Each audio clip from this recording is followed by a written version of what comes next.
할렐루야. 오늘도 주님이 주시는 귀한 은혜가 우리 사랑하는 좋은이웃교회 모든 성도님들의 삶의 자리에 충만하게 임하시기를 주님의 이름으로 간절히 축원합니다.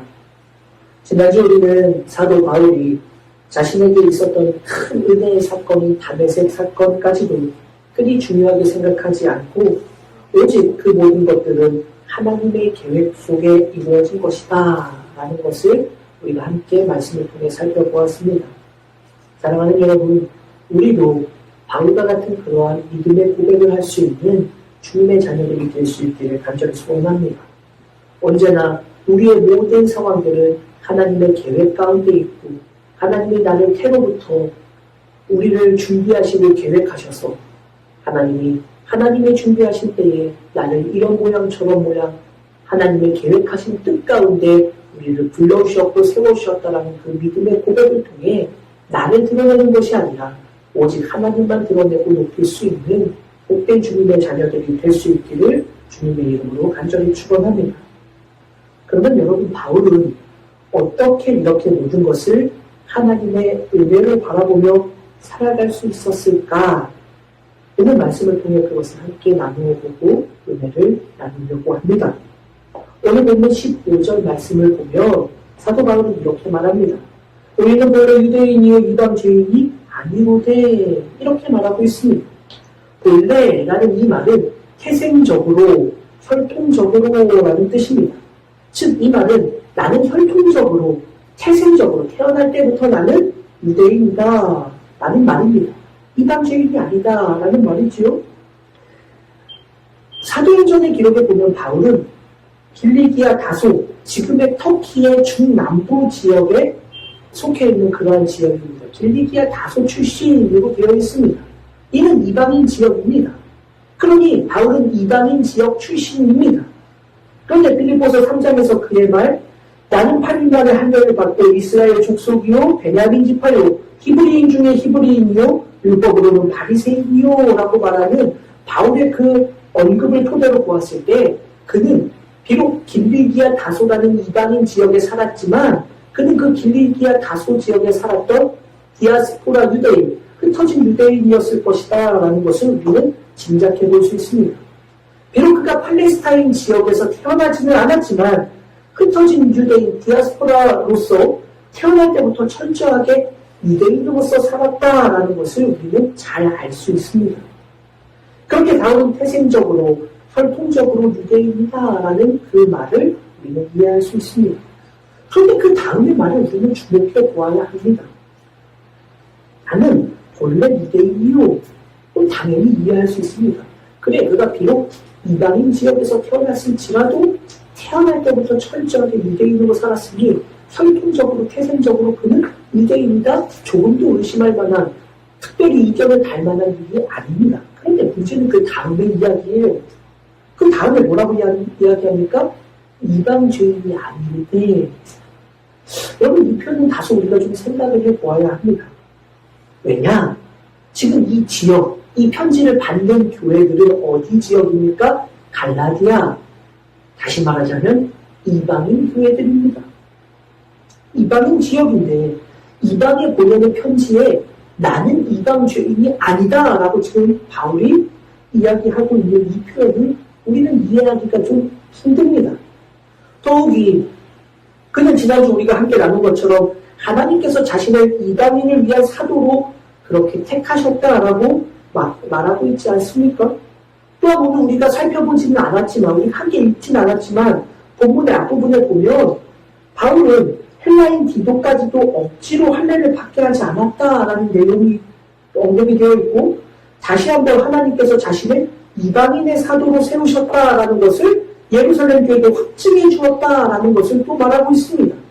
또한 베드로가 이방인들과 식사를 하다가 유대인들이 오는 것을 보고 슬쩍 피하는 것을 보고 네가 외식하는 사람이다 라고 베드로를 책망했다, 꾸짖었다라는 말도 그가 하고 있기에 오늘 이 표현을 우리는 도대체 이해하기가 어렵습니다. 그런데 도대체 왜 바울은 이 표현, 나는 이방 죄인이 아니다 라는 이 표현을 하고 있는 것일까요? 바울이 지금 이중적인 사람이기 때문에 이런 말을 하고 있는 것일까요? 앞에서는 자신을 이방인을 위한 사도이다라고 말하면서도 동시에 이방을 향해서는 선을 그으면서 나는 너희들과는 다른 사람이야. 나는 유대인이야. 너희 같은 죄인이 아니야. 라는 것을 말하기 위해서 지금 바울이 이 말을 하고 있는 것입니까? 그렇다면 그는 이렇게 이중적인 사람입니까? 여러분, 바울은 지금 이 표현을 하고 있는 이유가 있습니다. 이어지는 16절을 보면 바울은 이렇게 말합니다. 사람이 의롭게 되는 것은 율법의 행위로 말미암음이 아니요. 여기까지 보면 주목할 만한 표현이 있습니다. 바울은 앞에서 자신은 뭐라고 이야기했습니까? 이방죄인이 아니고 혈통적으로 보다 유대인이다 라고 말합니다. 그는 혈통적으로 유대인입니다. 그런데 이어지는 말씀에서 나는 혈통적으로 철저한 유대인이었는데 사람이 의롭게 되는 것은 율법의 행위 때문이 아니다 라고 이렇게 말하고 있는 겁니다. 이 말은 지금 유대인들을 향한 노골적인 비판입니다. 유대인들은 율법을 잘 지키는 것으로 하나님의 자녀로서의 합당한 삶을 살아간다라고 여기며 살았습니다. 바벨론 포로기 이후에 그들은 신명기 사관, 하나님을 잘 믿으면 그들의 인생이 복을 받는다, 형통하게 하시는 하나님의 은혜를 입는다라는 그 신명기 사관이 정면으로 부딪히는 것을 그들은 경험하게 되었습니다. 그러면서 그들은 하나님의 나라를 보게 됩니다. 바벨론 포로기 이후에는 구체적으로 이것들이 지금 나오지 않고 있지만 바벨론 포로기를 경험하면서 다니엘서에 보면 신앙을 잘 지키는 자들이 이 세상에서 형통하는 것이 아니라 오히려 믿음을 잘 지키는 자들이 그 땅 가운데서 고통을 받고 죽음의 자리에 던져지는 것을 성경은 우리에게 보여주고 있습니다. 다니엘서에 보면 그렇지 않습니까? 왜 다니엘이 사자굴에 던져졌습니까? 왜 다니엘의 세 친구 하나냐, 미사엘, 아사랴가 왜 붉은 불에 던져져야만 했습니까? 그들이 하나님을 잘 믿지 않았기 때문이 아닙니다. 오히려 하나님을 철저하게 잘 믿으려고 했기 때문에 이방 신에게 절하지 않기 위해서 그리고 하나님을 향해서 하나님의 성전을 향해서 예배하는 것을 끊지 않기 위해서 철저하게 믿음을 지키다가 그들은 죽음의 자리에 던져지게 되었던 겁니다. 그러니 구약의 전통이었던 신명기 사관, 하나님을 잘 믿으면 이 땅에서 복을 받아, 축복을 받아, 하나님이 복을 내려주셔, 은혜로 채워주셔 라고 했던 그 모든 것들이 완전히 무너지게 된 겁니다. 하나님을 잘 믿었는데 목숨이 빼앗기는 자리에 던져지게 되었다 하는 것을 그들은 경험하면서 바벨론 포로기 이후에 비로소 그들은 하나님의 복은 이 세상의 복이 아니라 하나님의 나라. 그래서 인자와 같으니, 다니엘서 언젠가 한번 제가 말씀을 통해 나눌 때가 있겠지만 인자와 같은 이가 하늘로부터 구름을 타고 내려오는 인자와 같은 이가 오는 것, 그것을 보게 되고 철, 신상, 금으로 머리는 금으로 몸통은 이렇게 되어져 있는 그 강한 신상을 부숴버리는 그 큰 돌은 하늘로부터 오고 구름을 타고 오는 인자, 바로 그가 예수 그리스도. 그는 다 하늘로부터 하나님의 나라로부터 온다라는 것을 비로소 그들이 신앙적으로 고백하게 되는 겁니다. 그래요. 이것은 언젠가 나중에 이야기하게 되겠지만 그 바벨론 포로기를 지나면서부터 이스라엘 백성들 유대인들에게는 하나님을 잘 믿는 자들에게는 하나님 나라의 구원이 약속된다라는 것을 믿음으로 고백하게 되었습니다. 그런데 하나님을 어떻게 잘 믿느냐? 그들은 율법을 잘 지키는 것이 하나님을 믿는 것이다 라고 생각했습니다. 하나님을 잘 믿는 삶이란 무엇이냐? 율법을 철저하게 잘 지키는 것, 바로 그것이 하나님을 잘 믿는 것이고, 그렇게 되면 하나님 나라의 구원이 약속된 삶을 살게 된다라고 유대인들은 그렇게 믿었던 겁니다. 그래서 바울은 어떠했습니까? 바울도 똑같았습니다. 1장에 보면 바울은 내가 내 동족 중 여러 연갑자보다 유대교를 지나치게 믿어 내 조상의 전통에 대하여 더욱 열심히 있었으나 라고 말하고 있고, 빌립보서에 보면 자신이 육체를 신뢰할 만하다 라고 말하면서 율법의 의로는 자신은 흠이 없는 사람이다 라고도 말하고 있는 것. 그럼 바울은 여태까지 어떻게 살았습니까? 율법을 철저하게 지키는 삶을 살고 율법으로서는 자신을 향해 흠을 찾을 수 없는 그러한 율법을 온전히 지키는 삶을 살아왔던 사람, 바로 그것이 그의 구원이 된다라고 믿었던 그런 유대인 중에 하나였다라는 것을 우리가 알 수 있어요. 그게 바울이었고 바로 그것이 유대인의 삶이었습니다. 그런데 15절에서 바울은 유대인으로서의 자신, 혈통적으로서 유대인인 자신을 말하면서 바로 16절에서는 유대인의 삶과는 정반대의 이야기, 사람이 의롭게 되는 것은 율법의 행위 때문이 아니다라는 것을 이렇게 말해주고 있는 것입니다. 바로 이것을 말하기 위해 자신은 유대인이고 이방 죄인이 아니었다라는 것을 말하고 있었던 겁니다. 여러분, 이방인이면서 이 이야기를 하면 유대인들이 들을까요? 안 들을까요? 콧방귀도 안 낄 겁니다. 저건 이방인이니까 저런 말 하지 라고 이야기하지 않겠습니까? 그래요. 그런데 바울은 나는 유대인이야. 그러니 유대인이기 때문에 나는 이 이야기를 할 수 있어 라고 말하는 겁니다. 유대인인데 지금까지 내가 살아왔던 삶은 아니야. 잘못된 거야. 나도 그렇게 살아왔는데 율법으로 흠이 없는 존재로서 그렇게 살아왔는데 그것으로서는 구원을 받을 수가 없다라는 것을 내가 비로소 하나님의 은혜를 통해 깨닫게 되었어라는 것을 바울은 지금 이야기하고 있는 겁니다. 그러면서 그러면 도대체 무엇으로서 의롭게 될 수 있는가? 무엇으로 구원을 받을 수 있는가? 이어지는 말씀에 보면 무엇이라고 말합니까? 오직 예수 그리스도를 믿음으로 말미암는 줄 알므로. 아멘. 율법이 아닙니다. 오직 예수 그리스도를 믿는 믿음으로만 우리는 의롭게 되고 구원을 받는다라고 바울은 이야기하고 있는 겁니다. 유대인이기 때문에 구원을 받는 게 아닙니다. 유대인으로서 율법을 잘 지키는 행위를 가졌기 때문에 구원을 받는 것이 아닙니다. 반대로 이방 죄인이기 때문에 구원을 받지 못하는 것도 아닙니다. 오직 예수 그리스도를 믿는 그 믿음으로 구원을 받을 수 있고 그것은 유대인이기 때문에 받는 것이 아니라 이방 죄인이기 때문에 못 받는 것이 아니라 예수 그리스도를 믿는 모든 이들에게는 그 믿음으로써 구원을 받을 수 있다라고 바울은 이야기하고 있는 것입니다. 그래서 이어서 바울은 이 이야기를 하는 겁니다. 중요한 이야기를 여러분. 짧은 말이지만 이 말씀은 정말 중요합니다. 뭐라고 이어서 말합니까? 우리도 그리스도 예수를 믿나니. 중요합니다, 여러분.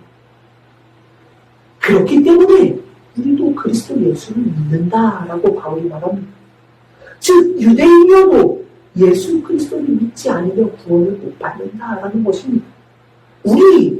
우리도 예수 그리스도를 믿는다라고 말할 때 이 우리는 누구입니까? 앞에서 말했던 우리, 유대인이었던 우리는 유대인이다라고 말했던 바로 그들도 그래서 예수 그리스도를 믿는 거다라고 말하는 겁니다. 이전까지 아무리 행위로서 온전한 삶을 살려고 했었고 율법으로서는 도무지 흠을 찾을 수 없는 그러한 사람이었다 할지라도 예수 그리스도가 아니면 구원을 받을 수 없기 때문에 그래서 그렇기 때문에 우리도 예수를 믿는다. 예수 그리스도를 믿고 있다라고 바울은 이야기하고 있는 것입니다. 사랑하는 여러분, 기억하십시오. 그리스도 예수를 믿지 않으면 어떤 누구도 구원을 받을 수 없습니다. 그 누구도 없습니다. 이 세상에서 어떻게 살아왔던지 간에 예수 그리스도를 믿지 않으면 그 누구도 구원을 받을 수 없다라고 성경은 우리에게 분명히 전해주고 있습니다. 율법으로 흠이 없는 삶을 살았던 이어라고 할지라도 예외가 없습니다. 그래서 영어 성경에 보면 그래서 우리 역시도 라고 번역하고 있는 것입니다. 우리는 누구입니까? 이방 죄인이 아닌 우리, 유대인. 우리 역시도, 우리도 조금도 예외가 아니다라는 말입니다. 아무도 예수 그리스도로 인하지 않고는 구원을 받을 수 없다라고 사도 바울은 이야기하고 그래서 우리 역시도 예수를 믿는다. 사랑하는 여러분, 우리도 흔들리지 말아야 합니다. 그리스도 예수를 믿어야만 구원을 받을 수 있습니다. 어떤 누구도 예외가 없습니다. 그래서 사도행전의 모든 사도들은 복음을 전할 때에 그리스도를 주 예수를 믿으라. 그리하면 너와 네 집이 구원을 받으리라. 예수를 믿으면 구원을 받는다 하고 말하는 겁니다. 천하 만민 중에 구원을 받을 만한 다른 이름을 주신 적이 없다. 그 어떤 이름도 그 누구도 하나님은 우리에게 구원을 받을 만한 다른 것을 주시지 않았다 라고 그렇게 선포했던 것입니다. 사랑하는 여러분, 기억하십시오. 오늘날 신앙의 자리가 너무나도 많이 바뀌어서 말입니다. 때문에 예수 그리스도가 아니어도 구원을 받을 수 있다라고 말하는 신학자들도 있습니다. 예수 그리스도가 아니어도 이 세상에서 착하게 살고 이 세상에서 바르게 살면 구원을 받을 수 있다라고 말하는 목회자도 있습니다. 그것을 따르는 성도들도 있습니다. 그러나 사랑하는 여러분, 기억하십시오. 성경은 우리에게 그러한 말씀을 하신 적이 없습니다. 오직 예수 그리스도를 믿어야만 구원을 받을 수 있다. 바로 그 믿음으로 구원을 받는 것이다 라고 우리에게 분명히 말씀하고 계시기에 오늘도 그 말씀을 붙잡고 흔들리지 않고 그 믿음으로 살아가는 저도 되고 우리 모든 성도님들도 될 수 있게 주님의 이름으로 간절히 축원합니다.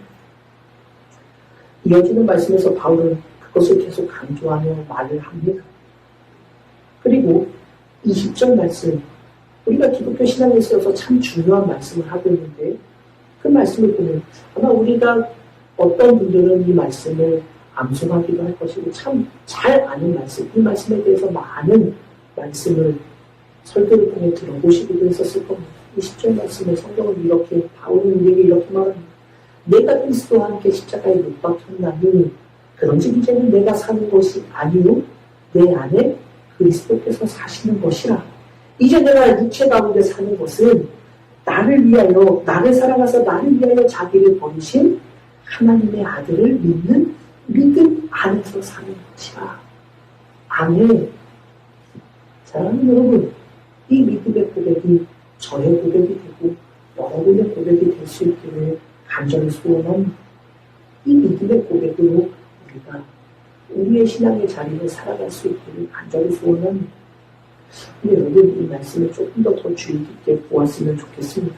왜냐하면 우리말 성경과 원문이 조금 다르기 때문에. 그런데 20절 서주에 내가 그리스도와 함께 십자가에 못 박혔나니 라는 이 표현이 사실은 원문에 보면 20절에 있는 것이 아니라 19절의 뒷부분에 붙어 있습니다.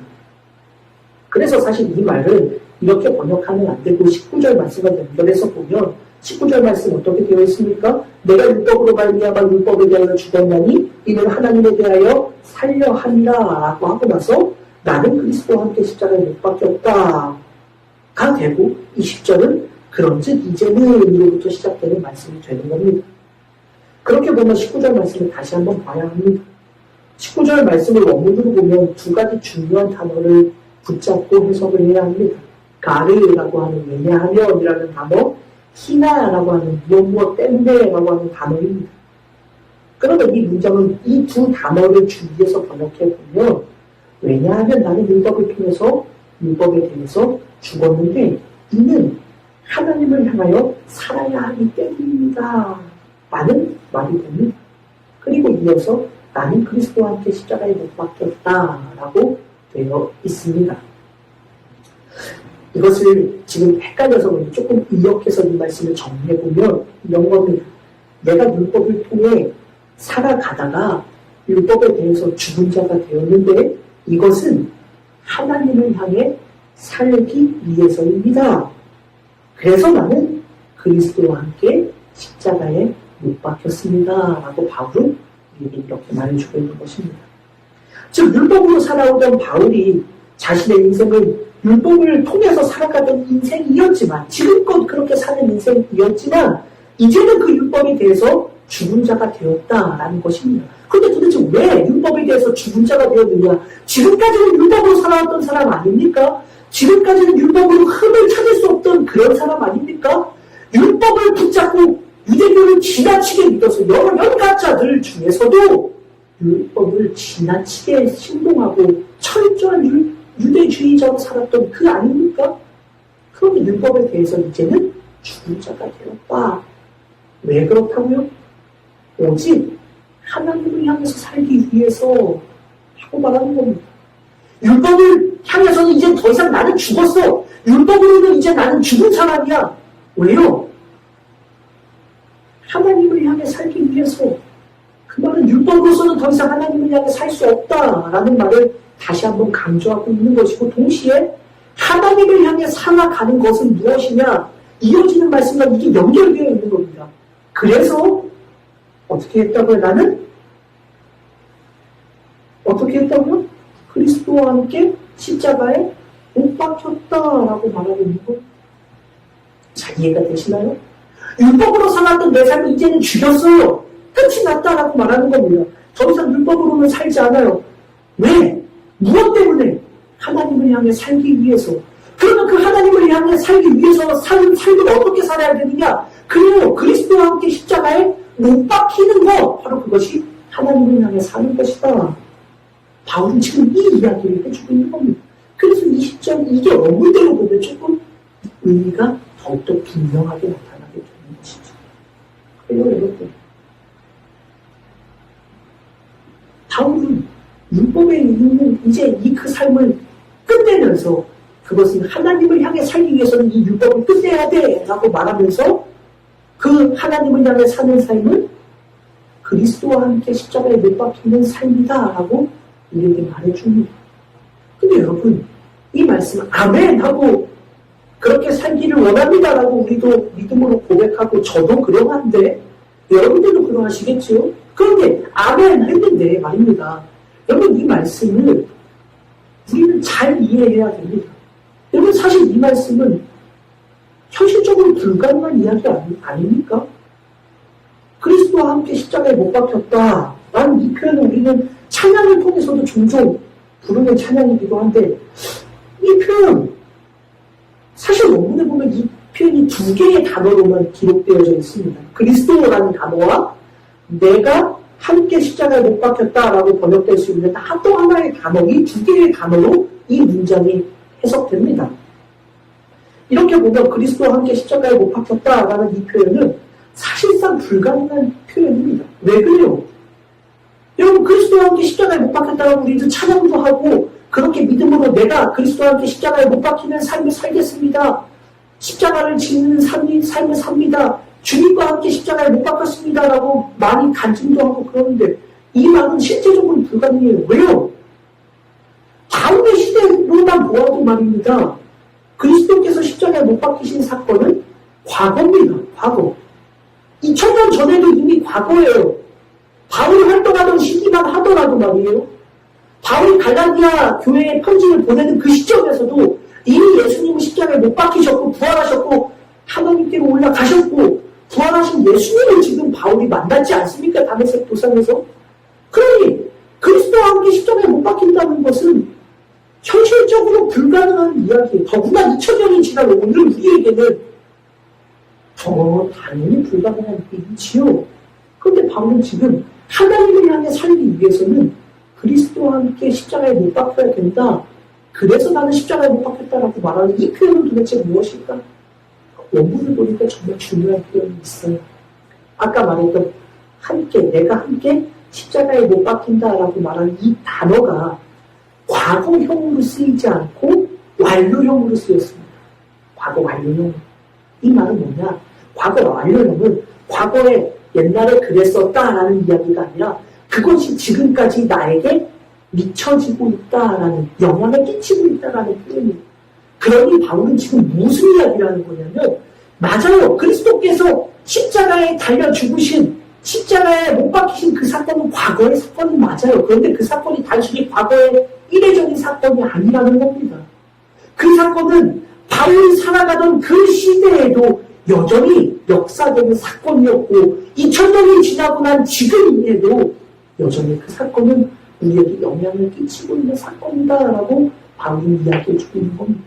그러니 예수 그리스도와 함께 십자가에 못 박혔다는 과거로 우리가 가서 과거 2000년 전 예수님이 십자가에 못 박히시던 그 사건 속으로 우리가 달려가서 그곳에서 우리가 함께 십자가에 못 박히는 것이 아니라 지금 내 삶의 자리에서도 예수님은 언제나 나와 함께 십자가에 못 박히실 수 있다. 나는 그렇게 십자가에 못 박히는, 그렇게 주님과 함께 십자가에 못 박히는 삶을 산다라고 바울은 이야기하는 겁니다. 중요해요, 여러분. 단순히 그냥 넘어갈 수 있는 이야기지만 여러분 우리는 생각해 보아야 합니다. 사랑하는 여러분, 예수 그리스도의 십자가의 사건이 어떤 이들에게는 과거로 머물러 있는 사건일 수도 있습니다. 그래, 예수님이라는 좋은 분이 있었어. 그래, 그분이 많은 이들에게 하나님의 나라를 전하다가 그것이 많은 이들에게 미움이 되어서 십자가에 못 박히고 돌아가셨지. 그래, 그런 사건이 있었어 라고 생각하는 이들도 있습니다. 그런데 여러분, 바울은 그렇지 않아요. 그 십자가의 사건은 오늘 내게도 바울에게도 여전히 십자가의 사건은 똑같은 사건이 되는 겁니다. 과거의 사건은 머물러 있지 않다. 2000년이 지난 지금 오늘 우리에게도 예수님의 십자가의 사건은 과거의 사건으로 머물러 있지 않다라고 바울은 이야기해 주는 겁니다. 그럼 사랑하는 여러분, 오늘 우리에게도 예수님의 십자가의 사건은 과거의 사건이 아니라 오늘 우리와 함께하는 사건이라는 것을 믿으시기를 주님의 이름으로 간절히 축원합니다.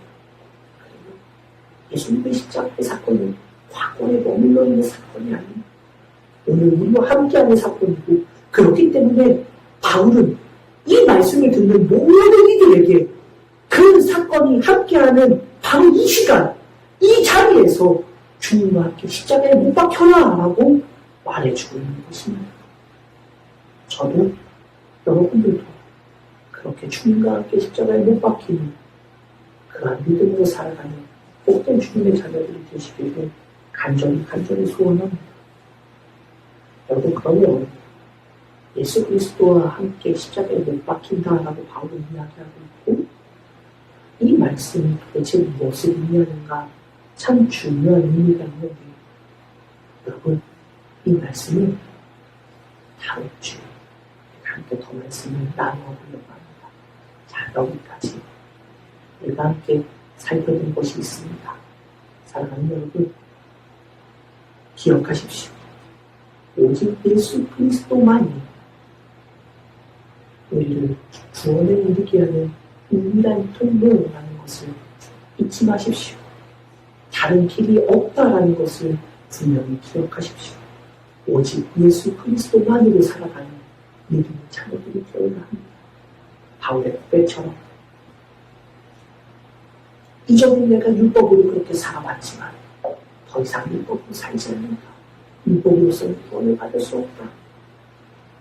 그렇기에 이제는 나는 하나님을 향해서 살려고 한다. 그 하나님을 향해 살려는 그 삶은 어떻게 해야 되느냐. 그리스도와 함께 십자가에 못 박혀야만 가능하다 라고 이야기해 주는 겁니다. 자, 그리고 다음 주에 바로 그 그리스도와 함께 십자가에 못 박힌다는 것이 무엇인지, 그리고 믿음 안에서 산다라는 것이, 교회 안에서 믿음에 대해서 참 많이 이야기하는, 믿음 안에서 산다는 것이 도대체 무엇을 의미하는 것인지, 그것을 우리가 함께 말씀을 통해 나누고 의미를 나누려고 합니다. 사랑하는 여러분, 기억하십시오. 오직 예수 그리스도로만 살아가는 우리 주님의 교회 모든 성도들이 되시기를 간절히 소원합니다.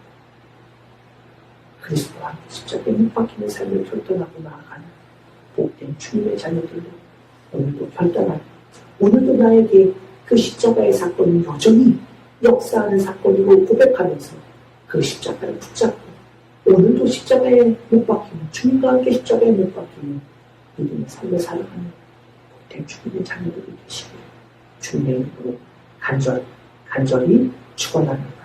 기도하겠습니다. 하나님 감사합니다. 율법의 행위로 우리의 삶의 어떤 것으로도 구원을 받을 수 없다는 것을 기억하는 믿음의 자녀들 되게 하여 주옵소서. 우리가 이 세상에서 무엇을 하며 살았던지, 우리가 이 세상에서 어떠한 삶을 살았던지, 무엇을 쌓아놓고 무엇을 향해 달려왔던지 간에 예수 그리스도로 우리를 위해 십자가에 못 박히신 우리 구주 예수 그리스도가 아니고서는 결코 구원을 받을 수 없다라는 이 말씀, 우리의 믿음의 고백이 되게 하여 주옵소서. 흔들리지 아니하고 이전의 모든 것들을 버려버리고 하나님을 향해 사는 삶을, 주님과 함께 십자가에 못 박히는 삶으로 우리의 삶을 살아갈 수 있는 거룩하고 복된 주님의 자녀들이 되고, 주님 힘주시고 은혜를 더하여 주옵소서. 감사를 드리며 거룩하신 예수님의 이름으로 간절히 기도 올리옵나이다. 아멘.